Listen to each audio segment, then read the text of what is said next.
up, Doug? How are you today? Good. Doing great. So you're getting the new Phytech gear on? We got the new Phytech on. Fired this baby up last night while you were gone. Oh, really? Yeah, sounds good. We're just buttoning up a couple of wires, tightening up a couple of things.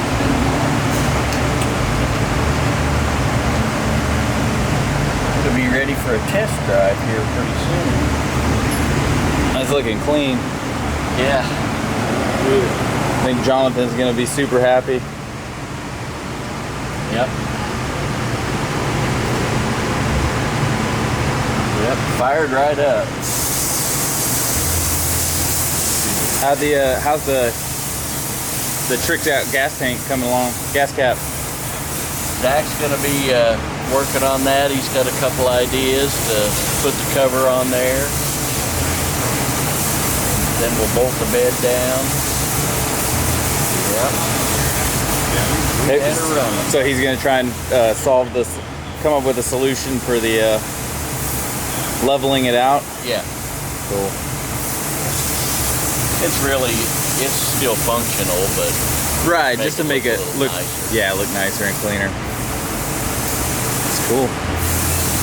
Yep, looking good. Awesome. Just went and drove the red C10 up and down the highway. Is that you tearing out of here? I heard. Yeah, that was me. I heard the rumbling. That was just on the CD or MP3 player. You know, Shop Dad wouldn't squeal no tire.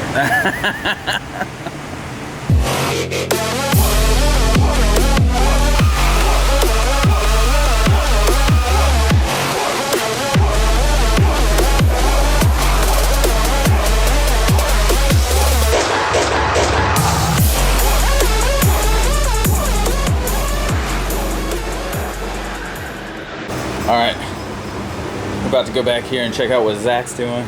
Get a little update on the panels he was making, little custom panels. Got Keenan over here, working on the doors. What are you talking to? Talking to myself, dude. Now I'm talking to the viewers. Kind of sound like you're talking to yourself. What do you got going on, man? Just final details on the door. Yeah, putting the door handles on. Just made some gaskets for them. All technical. Ooh, I hadn't even seen the handles yet. Those are nice. They look good. Just making the bumpers and stuff make sense. Yeah, I like that brush finish.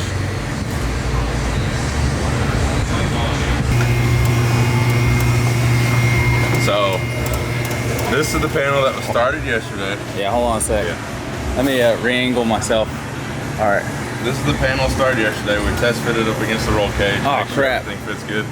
Huh? I got the music playing. That's the panel that was started yesterday. We test fitted in there with the roll cage, make sure it all clears. It clears about that thickness. So, compressed is less than 1/8 of an inch. So once the leather's on it, it's gonna be close. But it's just held in with magnets. It's got little tabs that lock up there. You saw that yesterday when I was trying to finagle them in there. Magnets to hold it on. So, got the ribs in it to match the door panels. Nobody's ever gonna see it until they tilt the seat forward. And whoever looks behind their seat.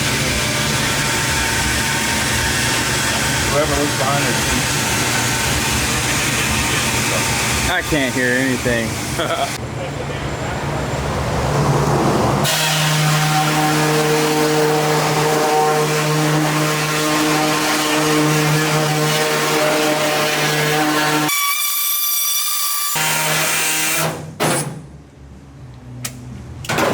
What up, dude?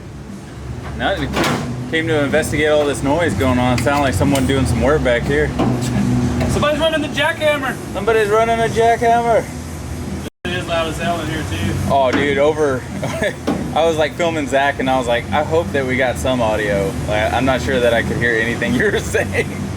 It's loud, dude. It It works good, but man, especially on sheet metal, that saw is ridiculous. Somebody left a comment yesterday's video that said, does anyone Does anyone in the States wear earplugs? And I just commented and I said, what? I don't know if he'll get it.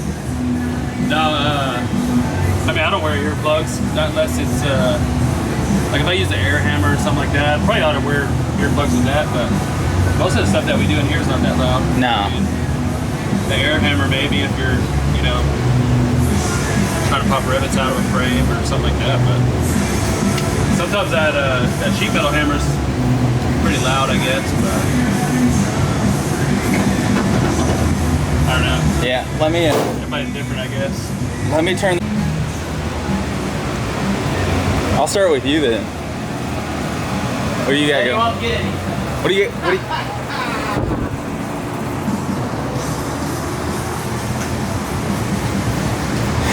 What are you doing to the 57 today, sir?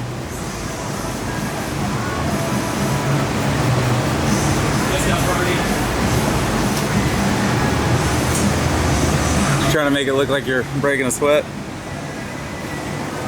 Those are big words coming from a man that sits in the office playing on his computer all day.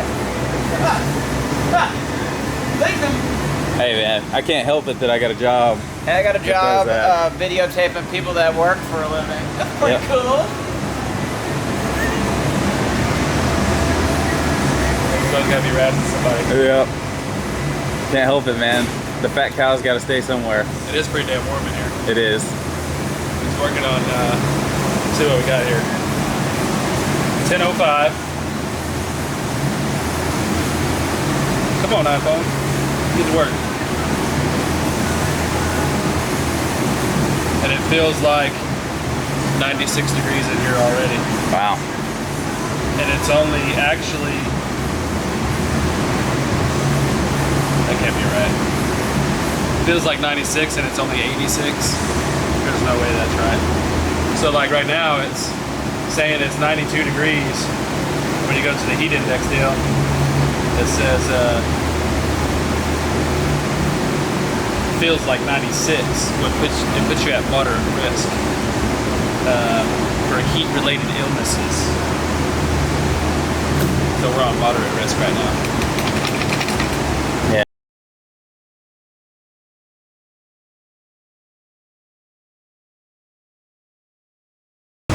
Hey man, it hadn't been over 100 yet, so it hasn't really been truly hot. Yeah, I mean, especially for us, like here, man, June, July, and August, it's usually like 102, 103, 105. That's what I'm saying. Even, I remember when I was a kid, it'd be like 106, 107. We'd be outside playing like no big deal, you know, riding our bikes, doing whatever. But Yeah, dude, I'm from the desert side of Texas, so it'd be like 110 easy in July plus, but it's dry heat though, so yeah, it's more manageable. Like even in Phoenix though, like my cousins lived outside of Phoenix. We'd go out there in the summertime and like, you know, they'd be putting ice in their pool just so you could swim in it. It'd be 110, 112, you know, on a regular day like today. Yeah. So yeah, I mean, we kind of got lucky this year. It's not really, it's been kind of mild compared to usual here, but usually it's like 103, 105, especially July, like August, real hot. This year hasn't been too bad. Show me some of this Chevelle stuff you're working on. 20 Chevelle. Alright. So you just got this new floor pan installed yesterday, or you're still installing it? Yeah, it's so basically I got the this car's got 3 cross members in it, or floor supports. So what I did is I just took I'm just kind of doing the same thing on this side as what I did on that side the last 2 days.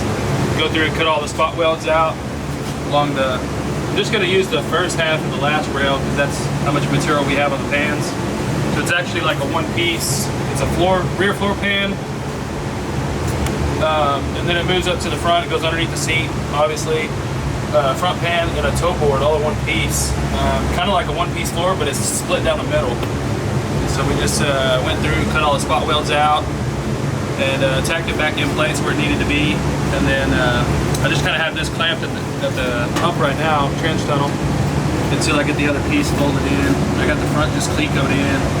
All the spot welds are done across the front, and I also welded the toe board in with the firewall, and just kind of grinded down the welds, made it look nice, and then went back and did the same thing, all those spot welds, and then trimmed out drilled holes for all of the seat mounts. If they use a, you know, bench in this or not, I'm not sure what seats are going in it, but then the seat belt hardware will still be able to put in, so I had to drill those holes out. They don't come drilled out on the pan. And then, like now, what I'm doing is just using a small light, run it across over here, and you can mark all those spot welds where they're located, because you can kind of see the low spots. I don't know if you can see that very good with your camera, but Yeah, let me adjust my exposure. I can see it. I don't know where my silver lead pen went, but there it is right here. You can do it with this too, you can do it with a Sharpie or whatever, but so you kind of just see that low spot there. So that's a spot weld there, spot weld there, two there. GM's pretty notorious at putting a ton of spot welds on stuff. And you can kind of see the low spots. This is just kind of like a quick trick to be able to find them real quick. A lot of times the people spray undercoating and all kinds of in the inside of cars to... I see that, like on the classic cars, they try and do the whole rust prevention. Yeah, I've seen everything. I've seen silicone, spray foam, Bondo, fiberglass. I mean, it's retarded what people do just to cover up stuff instead of actually fixing it right. You spend 10 hours fiberglassing something you could have put a whole damn pan in instead of fiberglassing over, you know, a bunch of rust and making the car a box. But so that's what I'm gonna do, is drill it all out like you're supposed to, relayer it, put it all back together. This actually will come over to the rocker. I'll have to cut that side off. This is a perimeter frame car, so we'll have to take the body off so I can finish out the sides, but everything else I want to get in, that way the car is stiffened back up before we take the body off the chassis. But it's turning out pretty nice. Customer ought to be really happy. Firewall's done, quarters are done, trunk pan's done. Pretty much everything's done on it. Package tray's been done, trunk pan's done, tail light section's done. The only things left after this will be, cutting the tubs out, putting the mini tubs in, and then tying the trunk braces back in for the hinges. And then we may have to kind of make some panels in here for the wider tubs. And then pull the chassis off, finish the edges by the rockers. Then the chassis can be boxed and coilovers. We need to figure out the mounts for the coilovers. This thing will be really close to going big body. Probably within the next week or so, I would guess. They could probably go back to the body shop, keep those guys busy for a little while, get all the plastic work and urethane and all that jazz on it, make it looking nice, get rid of some of the big scratches and stuff that we put in the sheet metal work. I think it'll turn out pretty nice.